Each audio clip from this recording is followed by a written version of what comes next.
룻기 제1장.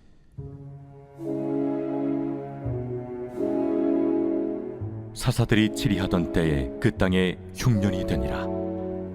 유다 베들레헴의 한 사람이 그의 아내와 두 아들을 데리고 모압 지방에 가서 거류하였는데, 그 사람의 이름은 엘리멜렉이요 그의 아내의 이름은 나오미요 그의 두 아들의 이름은 말론과 기론이니 유다 베들레헴 에브랏 사람들이더라.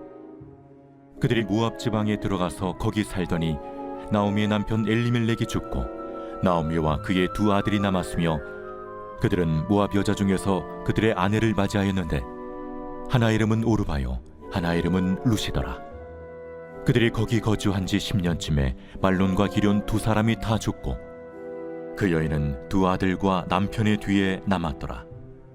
그 여인이 모압 지방에서 여호와께서 자기 백성을 돌보시사 그들에게 양식을 주셨다 함을 듣고 이에 두 며느리와 함께 일어나 모압 지방에서 돌아오려 하여 있던 곳에서 나오고, 두 며느리도 그와 함께하여 유다 땅으로 돌아오려고 길을 가다가 나오미가 두 며느리에게 이르되, 너희는 각기 너희 어머니의 집으로 돌아가라.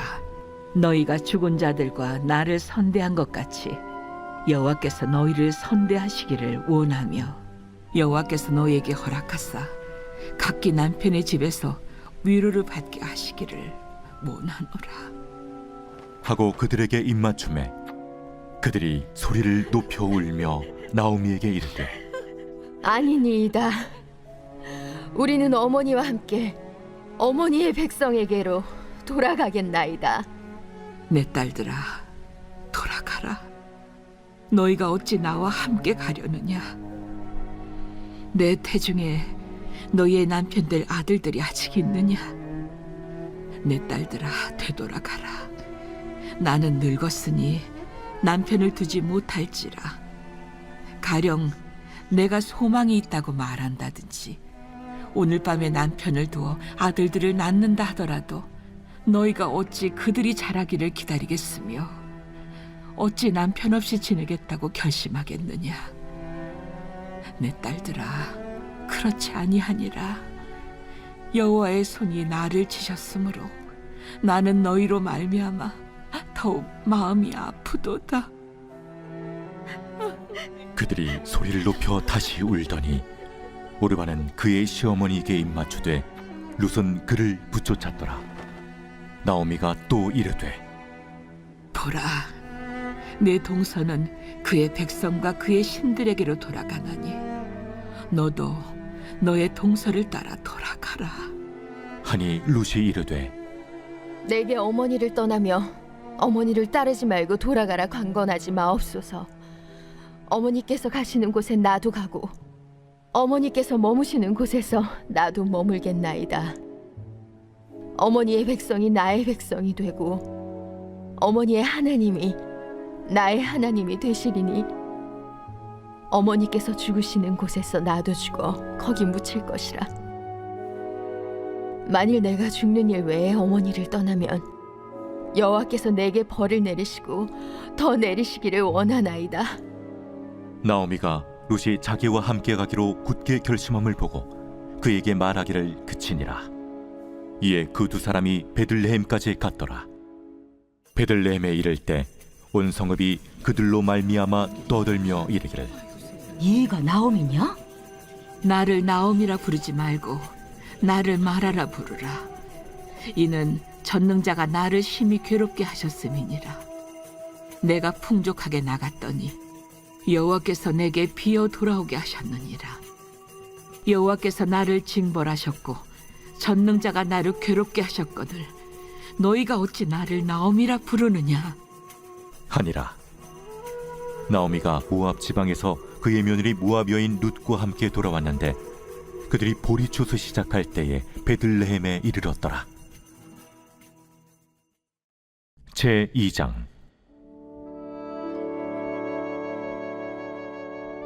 나오미의 남편 엘리멜렉의 친족으로 유력한 자가 있으니 그의 이름은 보아스더라. 모압 여인 룻이 나오미에게 이르되, 원하건대 내가 밭으로 가서 내가 누구에게 은혜를 입으면 그를 따라서 이삭을 줍겠나이다. 하니 나오미가 그에게 이르되, 내 딸아, 갈치오다.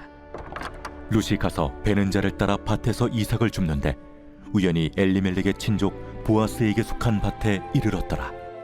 마침 보아스가 베들레헴에서부터 와서 베는 자들에게 이르되 여호와께서 너희와 함께 하시기를 원하노라. 여호와께서 당신에게 복 주시기를 원하나이다. 하니라. 보아스가 베는 자들을 거느린 사환에게 이르되 이는 누구의 소녀냐? 하니 베는 자를 거느린 사환이 대답하여 이르되 이는 나오미와 함께 모압 지방에서 돌아온 모압 소녀인데 그의 말이 나로 베는 자를 따라 단 사이에서 이삭을 줍게 하소서 하였고 아침부터 와서는 잠시 집에서 쉰 후에 지금까지 계속하는 중이니이다. 보아스가 룻에게 이르되 내 딸아 들으라.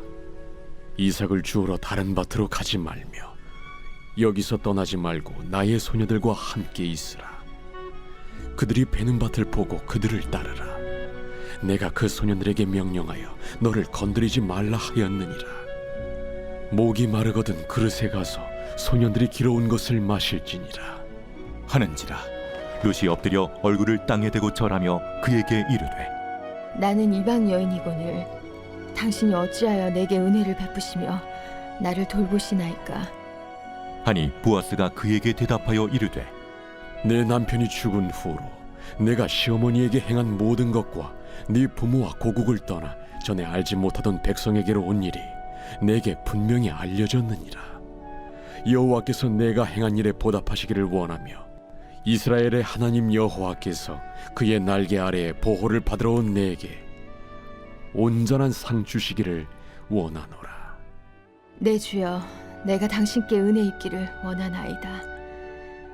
나는 당신의 하녀 중에 하나와도 같지 못하오나 당신이 이 하녀를 위로하시고 마음을 기쁘게 하는 말씀을 하셨나이다. 하니라. 식사할 때 보아스가 룻에게 이르되 이리로 와서 떡을 먹으며 내 떡 조각을 초에 찍으라. 룻이 곡식 빼는 자 곁에 앉으니 그가 볶은 곡식을 주매 룻이 배불리 먹고 남았더라. 룻이 이삭을 주우러 일어날 때 보아스가 자기 소년들에게 명령하여 이르되 그에게 곡식단 사이에서 줍게 하고 책망하지 말며 또 그를 위하여 곡식 다발에서 조금씩 뽑아버려서 그에게 줍게 하고 꾸짖지 말라. 하니라. 룻이 밭에서 저녁까지 줍고 그 주운 것을 떠니 보리가 한 에바쯤 되는지라. 그것을 가지고 성읍에 들어가서 시어머니에게 그 주운 것을 보이고 그가 배불리 먹고 남긴 것을 내어 시어머니에게 드리매 시어머니가 그에게 이르되 오늘 어디서 주웠느냐? 어디서 일을 하였느냐? 너를 돌본 자에게 복이 있기를 원하노라. 룻이 누구에게서 일했는지를 시어머니에게 알게 하여 이르되 오늘 일하게 한 사람의 이름은 보아스니이다. 하는지라. 나오미가 자기 며느리에게 이르되 그가 여호와로부터 복받기를 원하노라. 그가 살아있는 자와 죽은 자에게 은혜 베풀기를 그치지 아니하도다. 그 사람은 우리와 가까우니 우리 기업을 물을 자 중에 하나이니라. 하니라. 모압 여인 룻이 이르되 그가 내게 또 이르기를 내 추수를 다 마치기까지 너는 내 소년들에게 가까이 있으라 하더이다. 내 딸아, 너는 그의 소녀들과 함께 나가고 다른 밭에서 사람을 만나지 아니하는 것이 좋으니라. 이에 룻이 보아스의 소녀들에게 가까이 있어서 보리추수와 밀추수를 마치기까지 이삭을 주우며 그의 시어머니와 함께 거주하니라. 제92편 안식일의 찬송시.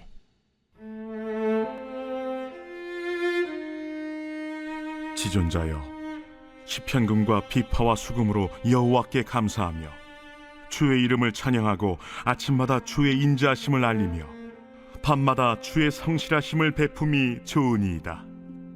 여호와여, 주께서 행하신 일로 나를 기쁘게 하셨으니 주의 손이 행하신 일로 말미암아 내가 높이 외치리이다. 여호와여, 주께서 행하신 일이 어찌 그리 크신지요. 주의 생각이 매우 깊으시니이다. 어리석은 자도 알지 못하며 무지한 자도 이를 깨닫지 못하나이다. 악인들은 풀같이 자라고 악을 행하는 자들은 다 흥왕할지라도 영원히 멸망하리이다. 여호와여, 주는 영원토록 지존하시니이다. 여호와여, 주의 원수들은 패망하리이다.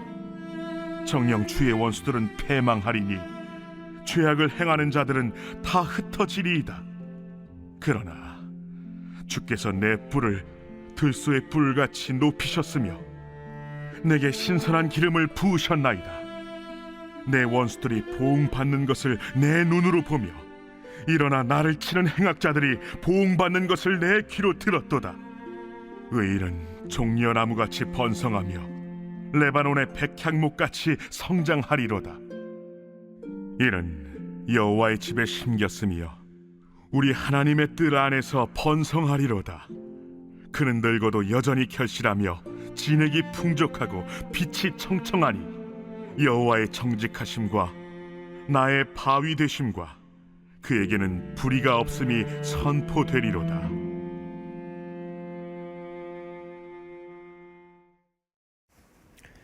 오늘 우리는 이 아침에 룻기 1장 2장 말씀을 묵상해 보았습니다. 룻기 1장 2장을 묵상하다 보면 정말 처참하고 삶의 사각지대에 놓여있는 한 인물을 발견하게 됩니다. 그가 누굽니까? 나옴입니다. 이 여인은 참 공고한 여인입니다. 참 기구한 인생을 가진 여인입니다. 왜냐하면 그 남편 엘리멜렉이 죽고 나오미와 그 두 아들이 남았는데 그 두 아들 또한 다 죽어버렸기 때문입니다. 1장 3절에 이렇게 말하고 있습니다. 나오미의 남편 엘리멜렉이 죽고 나오미와 그 두 아들이 남았다. 이렇게 말하고 있죠. 그런데 어쩐 일인가 이 두 아들 역시 죽어버린 거예요. 5절에 뭐라고 하고 있습니까? 말론과 기륜 두 사람이 다 죽고 그 여인은 그 두 아들과 남편의 뒤에 남았더라. 이렇게 말하고 있죠. 그러니까 세상적으로 보기에도 또 영적으로 보기에도 이 여인은 참 불쌍한 여인입니다. 남편도 죽었고 또 의지하던 두 아들도 죽었으니 나오미가 가진 비통함이 얼마나 크겠어요. 그렇지 않습니까? 그런데 나오미의 며느리 룻이라는 사람이 있었던 거예요. 나오미는 이 룻과 오르바라는 이 며느리들한테 이렇게 말합니다. 나를 떠나서 너네 살 길을 찾아가라. 이렇게 말하는데 룻은 끝까지 남아서 어머니를 보살피며 어머니와 함께 생계를 꾸려 나갑니다. 혹자는 이것을 보고 이거 봐라, 룻기는 효도에 대한 이야기다. 시어머니를 극진히 보살피니까 하나님께서 복을 주시지 않느냐, 이렇게 해석을 하기도 하는데 오늘 룻기는요 사실 거기에 관심이 없습니다. 거기에 포인트가 있지 않아요. 그럼 과연 룻기가 우리에게 말하고자 하는 포인트가 무엇인가? 오늘 1장 1절에 보니까 이렇게 말하고 있어요. 사사들의 치리하던 때에 그 땅에 흉년이 드니라. 이렇게 말하고 있습니다. 뭐라고요? 사사들이 치리하던 때다. 이렇게 말하고 있어요. 그러니까 시대적 배경이 언제예요? 사사기 시대예요. 사사시대. 여러분, 사사시대를 단적으로 보여주는 성경의 고발이 있습니다. 그것이 무엇입니까? 사사기 21장 마지막 절에 그때 이스라엘의 왕이 없으므로 각기 사람이 자기 소견에 옳은 대로 행하였더라. 이렇게 고발하고 있어요. 언제나 하나님께서 이스라엘의 왕이었지만 이 이스라엘 사람들이 하나님을 왕으로 인정하지 않았던 자기의 생각과 자기의 뜻과 자기의 마음대로 살아갔던 시대의 상황을 신랄하게 고발하는 본문입니다. 그때 이스라엘에 왕이 없었다. 하나님이 왕인데도 하나님을 왕으로 모시지 않았다. 하나님이 율법을 주시고 하나님께서 계명을 주셨는데도 그 정신이 하나도 지켜지지 않았다. 오늘 그러한 시대 상황 속에서 룻기가 시작되는 거예요. 구약의 율법에 꼭 보살펴야 할 세 가지 부류의 사람들이 있어요. 그게 무엇입니까? 고아와 과부와 나그네. 이 세 가지 사람들은 구약이 정해놓은 사회적 약자였습니다. 무슨 말이냐면 이 사람들은 사회적 약자니까 너희들이 무슨 일이 있어도 보호해 주어야 된다. 최소한 먹고 살기는 해줘야 된다.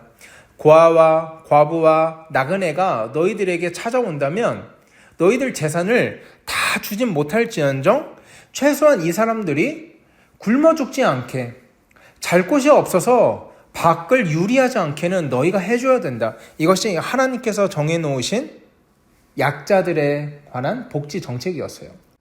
그런데 오늘 룻기 1장에 뭐라고 시작합니까? 사사들이 치리하던 때였다. 그리고 당장 나오미와 룻은 생계 걱정을 하고 있었다라고 이야기를 하고 시작합니다.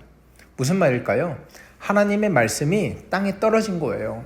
하나님의 율법이 지켜지지 않던 시대인 거예요. 사람들이 각기 자기 소견에 옳은 대로 살아갔기 때문에 도무지 소망이 없고 도무지 희망이 없던 사회였음을 단적으로 보여주는 본문이 룻기 1장인 것입니다. 1장 마지막 절에 보면 그들이 베들레헴으로 들어갔다고 말하고 있습니다. 그리고 2장 1절에 보면 보아스를 소개하고 있습니다. 나오미의 남편 엘리멜렉의 친족 중 유력한 자가 있으니 이름은 보아스였더라. 여러분, 제가 결론부터 말씀을 드리자면 보아스는 나오미와 룻에게 구원자입니다. 이게 구약 용어로 고엘, 기업 물을 자라고 하거든요. 이게 하나의 제도 이름이에요.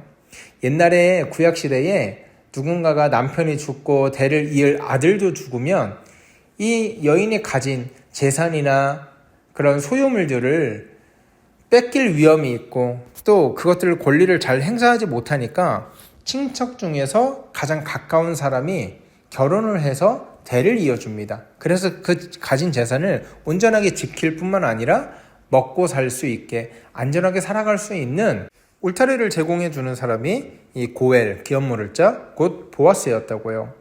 그러니까 보아스는 이들에게 있어서 구원자예요. 근데 오늘 성경이 무엇을 얘기하냐면 이 룻하고 나오미가 보아스를 대놓고 만난 게 아니에요. 기업 물을 자라는 것을 알고 보아스를 찾아간 것이 아니라요. 이런 상황이었습니다. 어느 날 룻이 나오미에게 말하는 거예요. 저기 어머니, 제가 저기 밖에 나가서 밭에 가서 좀 이삭이라도 주워 올게요. 이삭이라도 주워 와서 우리 둘이 밥을 해 먹으면 굶어 죽진 않을 거 아니에요. 그러니까 나오미가 그래, 그렇게 하렴 해가지고 룻이 밖에 나가서 이삭을 줍기 시작합니다. 그런데 오늘 성경이 참 재미있는 게요. 그 밭이 하필 보아스의 밭이었다고 이야기를 하고 있습니다. 3절 하반절에 밭에서 이삭을 줍는데 우연히 엘리멜렉의 친족 보아스에게 속한 밭에 이르렀더라. 너무나 저는 눈에 확 들어오는 표현이 있거든요. 우연히 이르렀더라 이렇게 말하고 있어요. 우연히. 여러분, 우리의 삶에 일어나는 크고 작은 우연들이 있잖아요. 야, 어떻게 이렇게 시간이 잘 아다리가 맞아서 딱딱 맞아떨어져서 이렇게 큰 은혜를 입었지? 혜택을 보았지? 그거요, 하나님이 다 섭리 가운데 주장하고 인도하신 거라고요. 그리고 4절 또 뭐라고 합니까?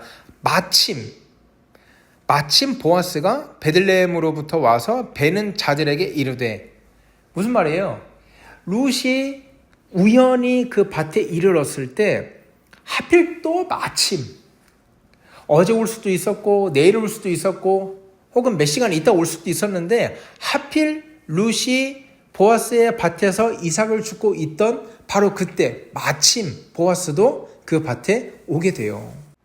그러니까 저는 룻기를 묵상하면서 야, 우연 그리고 마침, 이걸 통해서 하나님이 절체절명의 순간에 빠져 있는 룻과 나오미를 어떻게 먹이시고 입히시는가, 이게 너무나 큰 은혜로 다가오는 거예요. 사랑하는 여러분, 우리 인생 가운데 우연히 그리고 마침으로 점철되어지는 인생이 있거든요. 야, 내가 이런 능력이 없는데 어떻게 내 이걸 해냈는지 모르겠어. 야, 우연히 나에게 사람을 붙여주시고 마침 나에게 기회를 주시고 하는 포인트들이 분명히 있거든요. 여러분, 그때 반드시 기억하십시오. 그거요, 하나님이 다 계획하시고 디자인하셔서 여러분에게 가장 좋은 것들로 부어주시고 있는 은혜인 줄 믿으시기 바랍니다. 여러분, 그런데 이 보아스가요, 룻에게 아주 대놓고 얘기합니다. 8절이에요. 보아스가 룻에게 이르되 내 딸아 들으라. 이삭을 주스러 다른 밭으로 가지 말고 여기서 떠나지 말고 여기서 함께 있어라. 무슨 말이에요? 다른 밭 가가지고 텃세 당하고 그리고 왕따 당하고 힘들게 일하지 말고 그냥 여기에 있어라. 내 밑에 있어라. 내 그늘 아래 있어라. 무슨 말입니까? 두 가지 포인트가 있는 거예요. 첫 번째, 내가 널 보호하겠다. 내가 널 지키겠다. 그 뜻이 있고요. 두 번째, 곡식을 모아가지고 그에게 주지 않았습니다. 곡식을 따로 떼어주지 않았어요. 무슨 말입니까? 룻의 자존심을 지켜준 거예요. 그늘 아래, 날개 아래 있도록 배려해 주면서도 혹시나 룻의 마음이 상하진 않을까, 룻의 자존심이 상하진 않을까 특혜를 주진 않았다는 거예요. 사랑하는 여러분, 우리는 보아스의 성품을 통해서 하나님께서 우리 인생 가운데 어떻게 일하시는지를 여실히 살펴볼 수 있습니다. 하나님은 우리에게 우연과 마침이라는 이 도구를 사용하셔서 우리 인생에 개입하시고 우리를 이끌어 가시고 우리를 인도해 가시는 분입니다. 또한 우리를 보호하시고 우리를 그분의 날개 아래 품으시는 분입니다. 그럼에도 불구하고 우리가 연약할 때, 우리가 넘어질 때 우리의 자존심을 상하지 않게 하시고 우리의 수치를 당하지 않게 하시는 분이 우리 바로 여호와 하나님인 줄 믿습니다. 사랑하는 여러분, 이제 말씀을 마칩니다. 우리를 인도하시고 우리를 먹이시고 우리를 책임지시는 하나님, 우리를 날개 그늘 아래 품어주시는 하나님, 우리의 작은 연약한 심성까지도 세밀하게 살피시고 또 위로하시는 그 하나님을 오늘 하루 이번 한 주 묵상하면서 감사하며 살아가는 저와 여러분 되기를 주의 이름으로 소원합니다. 하나님 아버지 감사합니다. 하나님, 우리 삶에 너무나도 흔히 일어나는 우연 그리고 마침, 그것들을 그냥 운이 좋아서 일어나는 일들로 해석하지 않도록 하시고 하나님께서 나를 도우시고 나를 인도하신다는 이 믿음으로 받아들일 수 있도록 하나님 역사하여 주시옵소서. 하나님, 우리가 힘이 없고 우리가 외롭고 우리가 너무나 부끄러운 그 상황에서도 우리를 도우시되 우리의 자존심을 건들지 않으시고 우리가 수치를 당하지 않게 하시는 그 하나님을 의지하오니 하나님 역사하여 주시옵소서. 감사하오며 거룩하신 우리 주 예수 그리스도의 이름으로 기도하옵나이다. 아멘. 이 시간 기도하실 때 우리 이렇게 기도했으면 좋겠습니다. 하나님, 오늘 하루 우리의 믿음의 눈을 활짝 열어 우연과 마침으로 일하시는 하나님을 바라볼 수 있도록 인도하여 주시옵소서. 또 환우를 위해서 우리 기도했으면 좋겠습니다. 우리 우동락 성도님, 하나님 그 깊은 잠에서 깨워주시고 그 뇌를 하나님께서 만져주시고 그 가정을 하나님의 날개 아래, 날개 그늘 아래 품어주시고 인도해달라고, 주장해달라고, 살펴달라고 그렇게 기도해 주셨으면 좋겠습니다. 우리 성시홍 권사님 위해서 기도할 때 항암치료 하나님께서 체력 주시고 은혜 달라고, 더욱이 우리 조무영 장로님 그 노년에 체력 빠지지 않도록 건강하도록 함께 지켜달라고 기도해 주셨으면 감사하겠습니다. 우리 한휘연 장로님, 우리 한정호 집사님의 아버지 되시는데 척추 골절 가운데 하나님 은혜 주셔서 속히 일어날 수 있도록 그리고 속히 회복될 수 있도록 그렇게 하나님 은혜 달라고 기도하고요. 오늘 하루 힘차게 살아가는 저와 여러분 되기를 주의 이름으로 소원합니다. 함께 기도하겠습니다.